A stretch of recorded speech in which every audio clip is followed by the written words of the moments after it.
Hoje eu publiquei um post que fala sobre não permitir que o outro te coloque na tempestade dele.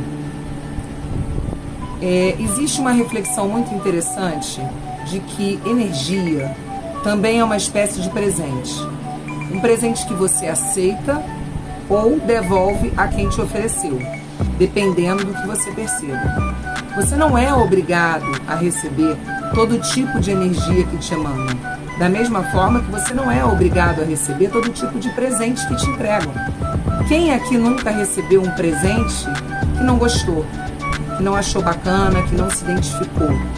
E por educação, agradeceu, mas deu uma outra finalidade, deu um outro destino àquele objeto, porque não era ressonante com o seu gosto, com a sua preferência ou com a sua... E hoje eu quero falar com vocês exatamente sobre isso. As pessoas exalam, expressam o que obviamente está dentro delas naquele momento. A energia, ela é mutável, ela transcende, ela se modifica o tempo inteiro. Alguém pode acordar perfeitamente calmo, tranquilo, estável e de repente ter algum incidente, alguma situação ao longo do dia que te tire do eixo, que te traga um transtorno emocional. Todos nós estamos suscetíveis a isso. É uma luta, é um trabalho diuturno para que a gente se mantenha no nosso eixo de equilíbrio, para que a gente consiga se manter estável. A estabilidade não é o normal, é o comum. O comum é que a gente esteja como num movimento ondular. Horas com uma vibração melhor, horas com uma vibração pior, e assim a gente vai administrando. O que a gente precisa evitar é que essas ondulações elas sejam muito discrepantes ou muito intensas, no sentido do entusiasmo, da euforia, ou muito tristes, melancólicas ou raivosas. Porque os extremos, eles nos desestabilizam de uma maneira absurda.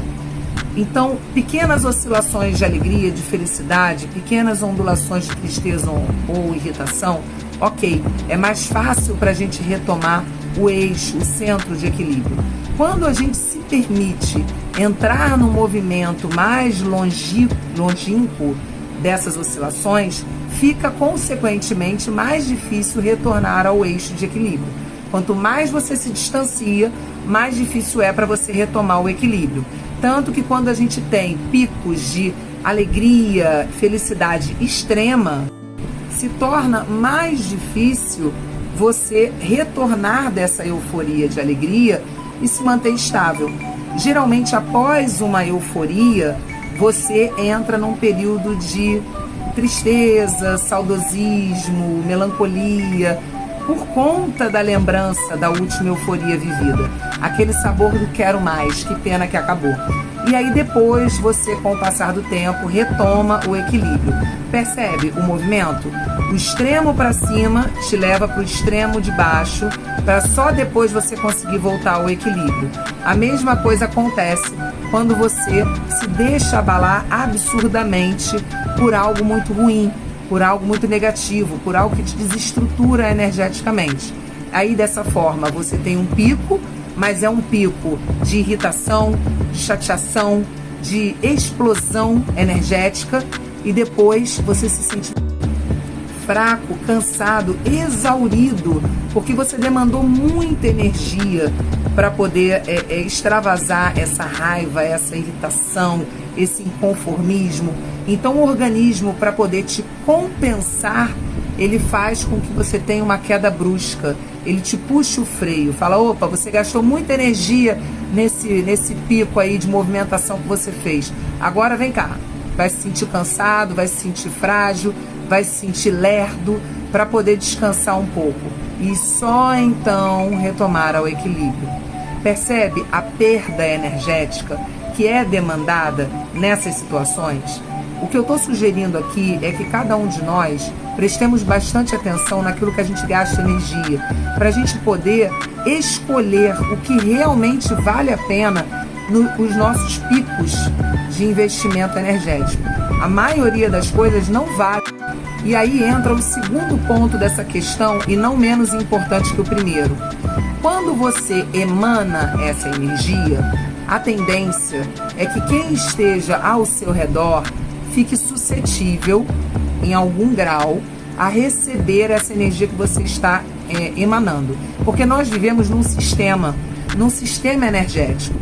Onde termina o meu campo energético, começa o campo energético de outra pessoa. E dependendo do nível de proximidade que nós estejamos, acontece comigo, é percebido pela outra pessoa, acontece com a outra pessoa, é percebido por mim. Então, a gente precisa ter um cuidado, não só com a nossa energia, que vai afetar a nossa saúde emocional, mental e física, como com o espaço do outro, que também vai ser abalado. Eu trabalho com troca de energia, seja nas constelações familiares, seja nos jogos de carta. A radiestesia acaba sendo uma outra linha terapêutica que não depende da minha energia, porque ela já tem ali uma energia própria, construída pelos símbolos, pelo campo que é colocado ali pelos símbolos e pelos elementos que compõem. Então, não demanda energia.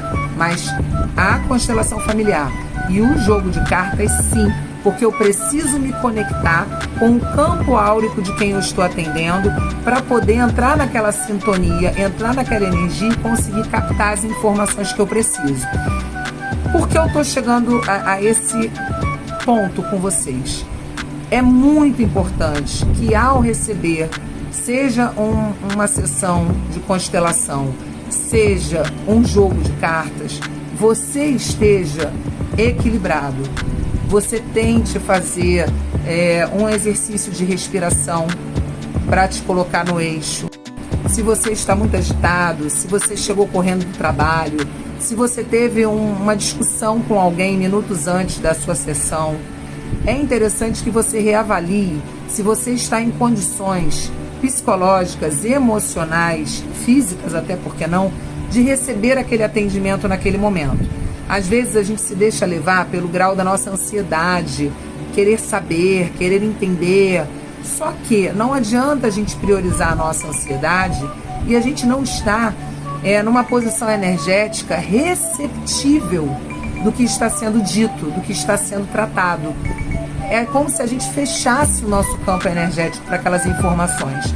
Então, ou aquelas informações recebidas não vão fazer o menor sentido para você, ou você não vai conseguir entender as informações que estão sendo passadas, porque o seu campo áurico energético está bloqueado por você mesmo. Enfim, existem N motivos que podem, ao longo do dia, tirar a gente do nosso eixo de equilíbrio. E isso é normal, gente, acontece toda hora, todo mundo está suscetível. Como eu disse, é um trabalho diuturno, que a gente se controle, que a gente se trabalhe, que a gente perceba, opa, estou saindo do meu equilíbrio. Respiração, meditação, bota uma música que você gosta, não sei, vai pintar, vai desenhar, vai buscar algum gatilho que você saiba, algum mecanismo que você saiba que pode te trazer de volta para o seu eixo de equilíbrio. Não conseguir, tô muito foda, dá um tempo para você mesmo, se acolhe, vai dormir, vai descansar, vai fazer alguma outra atividade e reagenda o seu atendimento para um outro momento. Porque para o terapeuta ou para o cartomante é muito importante que você esteja ali de corpo e alma, que você esteja tranquilo, que você esteja equilibrado, sereno para receber a informação que nós... E aí eu vou colocar aqui algumas observações minhas pessoais, tá? Do meu modo de trabalhar. Eu não atendo cliente em casa. Por quê? Por causa justamente da variação energética. Imagina eu tendo 10, 15 atendimentos ao dia dentro da minha casa. 10, 15 energias totalmente diferentes, umas mais tranquilas, outras mais agitadas, outras completamente descontroladas, dentro do meu ambiente familiar, dentro do meu sagrado, porque a nossa casa é uma extensão do nosso corpo, é o nosso local sagrado. Então eu já faço essa restrição. Quando eu preciso fazer atendimento e a pessoa não quer o atendimento online e mora, logicamente, né, na mesma cidade que eu, no mesmo município que eu faço o deslocamento até onde a pessoa reside para poder atendê-la, no espaço da pessoa. Por quê? Porque essa é uma forma que eu encontrei de colocar limite. Limite no elo energético que se estabelece entre eu e o consulente ou o terapeutizado, que é atendido. É uma maneira de me resguardar, porque energia é algo muito sério. E dependendo de como ela seja transmitida, você pode levar dias, semanas ou até mais para conseguir se desvencilhar dela. Quando o atendimento é online, eu já percebo a energia da pessoa no embaralhar das cartas. Na forma da pessoa falar comigo ou escrever, eu já sei se ela está equilibrada, se ela está nervosa, se ela está apta ou não para poder ter aquele atendimento ali, online. O que acontece? Ligação telefônica e videochamada abre um portal energético. E aí não quer dizer que a conexão energética para a percepção e leitura do que está acontecendo com o consulente ou o terapeutizado naquele momento diminua ou aumente. Mas o meu nível de proteção energética aumenta. Porque quando eu faço o atendimento, na maioria das vezes, as pessoas preferem que seja por áudio e foto. Por quê? Porque a foto fica ali registrado, o que saiu nas cartas, e o áudio a pessoa pode ouvir quantas vezes ela quiser. Então facilita. De repente um detalhe que ela não prestou atenção naquela hora porque ela estava muito ansiosa, muito agitada e fugiu, tá ali gravado. Ela pode ouvir no dia seguinte, na semana seguinte, daqui a 6 meses, daqui a 1 ano e conseguir ter um entendimento fidedigno daquilo que eu disse. Já tive experiências de pessoas retornarem o áudio depois de 6 meses de atendimento. E depois de 6 meses falarem para mim, nossa, na hora que você leu, não fez o menor sentido para mim o que você leu. Mas agora, tanto tempo depois da leitura, eu ouvindo de novo o seu áudio, nossa, tá acontecendo tudo igualzinho, certinho. Então, é uma garantia que a pessoa tem de ter aquela informação que foi passada no momento da consulta, e óbvio, por uma questão às vezes de ansiedade, de nervosismo, a pessoa não consegue gravar tudo ou até mesmo distorce o que foi falado, também já aconteceu comigo, e graças a Deus estava gravado, eu pude pegar o áudio, mostrar para a pessoa e falar, olha, eu não disse isso, eu disse isso. Ouve de novo, reavalia de novo, e a pessoa percebeu que realmente tinha interpretado de uma maneira diferente do que foi dito. Então é uma maneira assim bastante eficaz de atendimento. Lógico que quando eu faço um jogo de 1h30, um jogo completo, nesse tipo de jogo de leitura maior, é possível, é viável fazer um atendimento por videochamada, mas não fica gravado. Então incorre ali, né? Fica mais pessoal, porque a pessoa está me vendo na chamada de vídeo em tempo real. Porém, ela não tem o respaldo das respostas que são enviadas por mensagem, por áudio. Porque eu falo, se a pessoa não estiver do outro lado gravando a conversa, aquilo em algum momento vai se perder. Então, o que eu quero explicar para vocês é, se eu perceber que a pessoa não está em condições emocionais de ouvir, de assimilar, de entender, eu tenho 2 opções. Ou eu me mantenho no atendimento, né? Se eu perceber que interromper o atendimento vai deixar a pessoa pior do... Então, se eu percebo que suspender o atendimento vai deixar a pessoa pior do que ela está, lógico que essa não é a minha intenção, eu mantenho a leitura, eu mantenho o jogo, porém, eu estabeleço um limite de segurança energética para mim. É aquela famosa história. Quando a gente está num avião e o avião está caindo, o primeiro que precisa receber a máscara, antes de prestar qualquer tipo de socorro, somos nós. Porque depois que a gente começa a prestar socorro, o desespero invade de tal forma que a gente não consegue mais colocar a máscara na gente. Quando a gente vai fazer um resgate na água e a pessoa está muito desesperada, é preferível que você não ajude, porque você corre o risco de naufragar junto com a pessoa, que no desespero vai te puxar e vai acabar te causando ali um prejuízo e vai te impedir de ajudá-la, né? Dependendo do nível de nervosismo que a pessoa esteja. Então, Em qualquer atendimento, eu sempre faço essa avaliação energética de quem eu estou atendendo. Às vezes o critério que eu uso para um consulente não é o mesmo critério que eu uso para o outro. Porque se eu perceber que um consulente está apto, controlado, equilibrado, bem, para receber aquela informação daquela maneira, eu vou aplicar daquela maneira. Se eu perceber que não está, eu vou usar outra maneira. Então, a forma como a informação é passada é decidida na hora, de forma sensitiva, pelo que eu percebo do comportamento de quem está sendo atendido.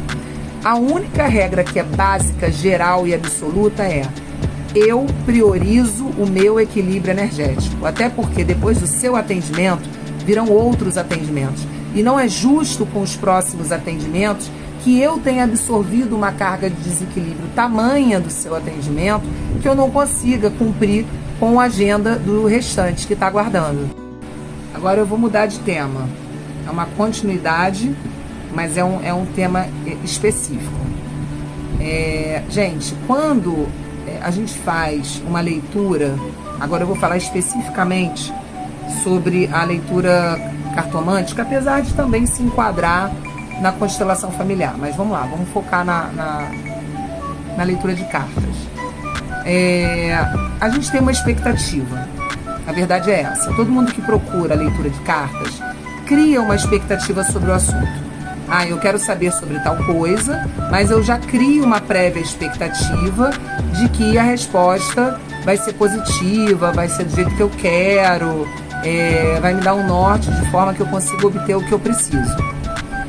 Eu, Juliana, não posso falar pelos demais colegas, mas eu, Juliana, não faço leitura de cartas para agradar quem joga.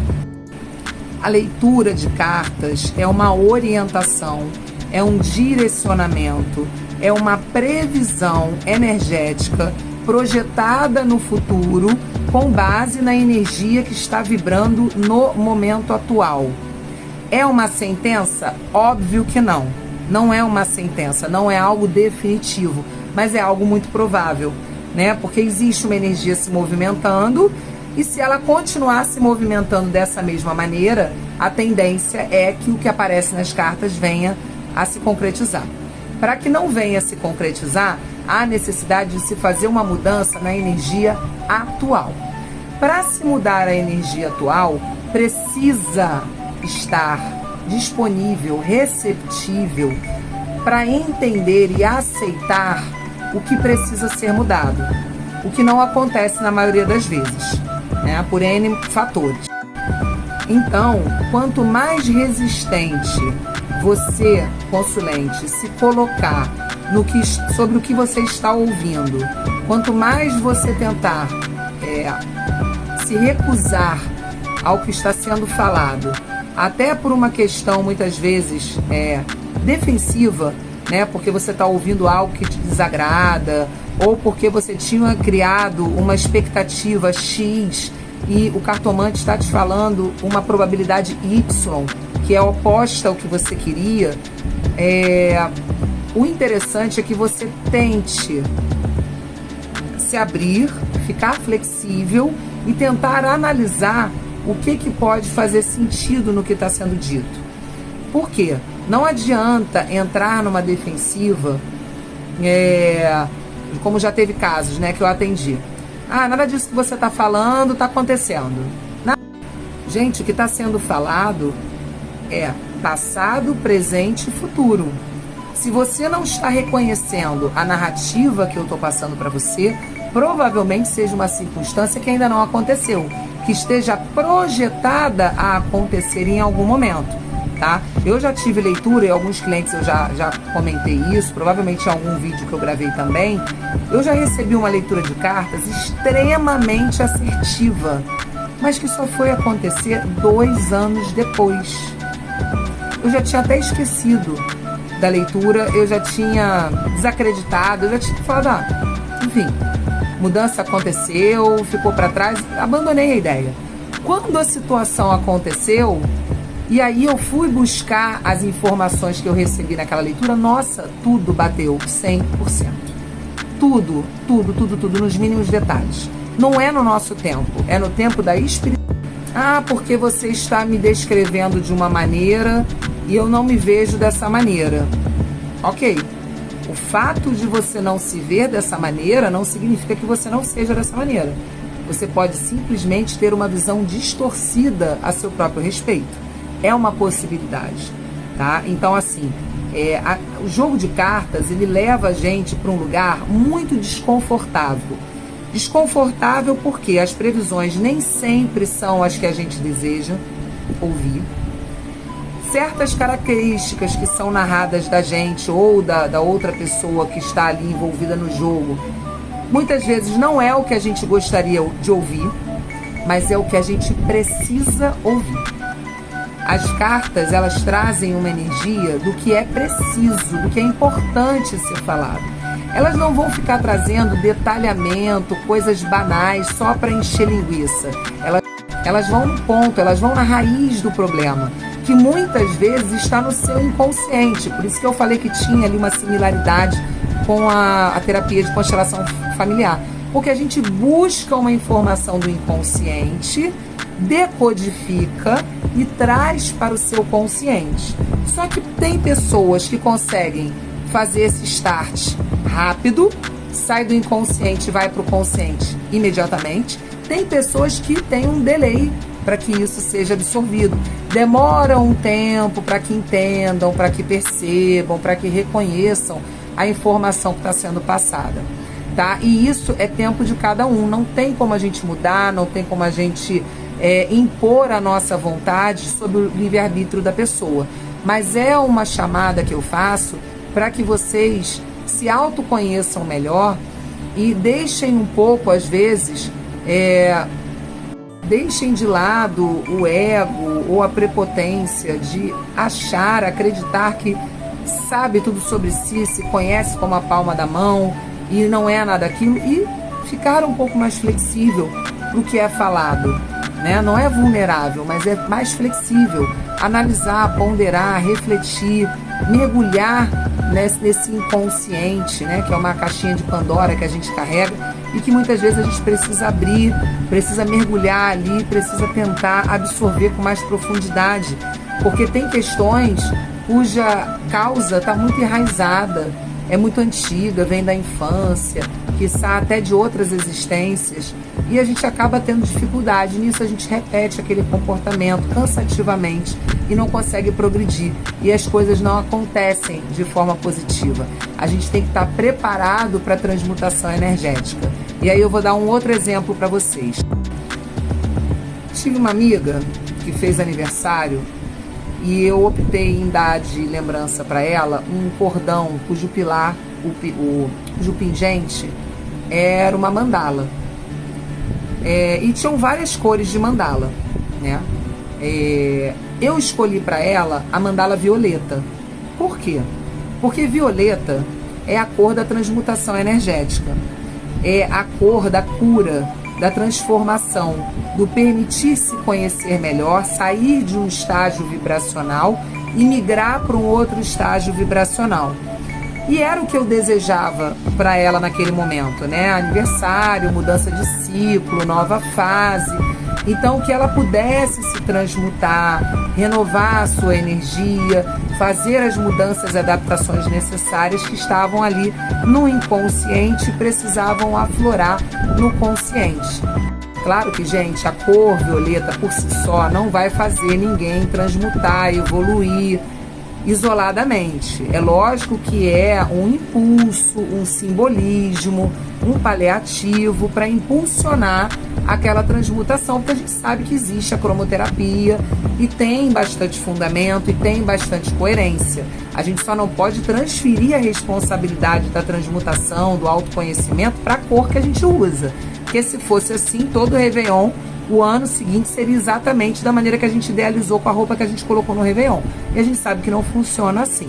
Mas a gente tenta ali atrair aquela vibração, aquela energia, enfim. O que eu quero falar para vocês? Ela recebeu, gostou, adorou o presente, mas falou assim para mim: vou trocar por outra cor. Quero uma cor laranja, porque parece que combinava com a roupa que ela ia usar no dia do aniversário dela, enfim.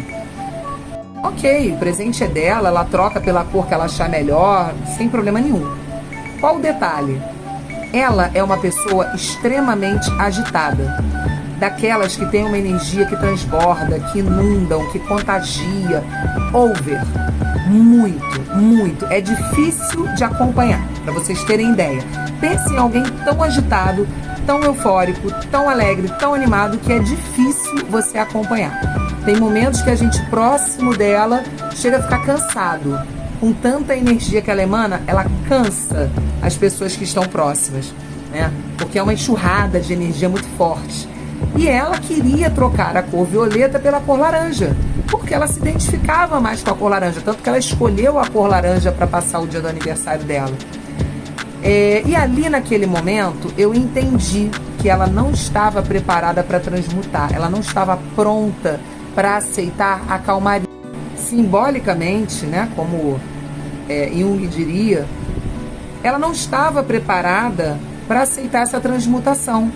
Ela estava ainda ali vibrando, presa na energia da euforia, do entusiasmo, do over. Ela não estava preparada para um momento de calmaria, de tranquilidade, de pacificação, de transmutação mesmo. O inconsciente dela ainda estava muito distante daquela realidade que eu estava tentando ofertar para ela. Por isso a resistência, tá? Pode ter ali N motivos implícitos. Talvez por ser um refúgio dela, né? Por N questões ela pode ter um refúgio nessa euforia, como se fosse ali um momento de êxtase, que deixasse ela entorpecida e fosse uma fuga, né? Para encarar a própria realidade, as próprias limitações inconscientes. O fato é que ela não estava. E é exatamente isso que acontece quando eu recebo uma pessoa para leitura de cartas ou para constelação sistêmica familiar e essa pessoa não consegue entender, captar ou absorver o que está sendo dito. Provavelmente ela não esteja pronta para ouvir aquela realidade, ela não esteja apta para tornar consciente aquela questão que já está dentro dela, porque tudo que sai nas cartas é o que está dentro do inconsciente da pessoa, mas ela ainda não sabe, ela ainda não conhece, ela ainda não descobriu. Então a leitura de cartas não é uma adivinhação, como muitos falam assim, de uma maneira muito chucra, né? É um jogo de adivinhação. Não, não é. É uma leitura do inconsciente coletivo e pessoal daquele indivíduo. É trazer à tona para o consciente, tirar da caixinha de Pandora o que você já tem, o que você já sabe.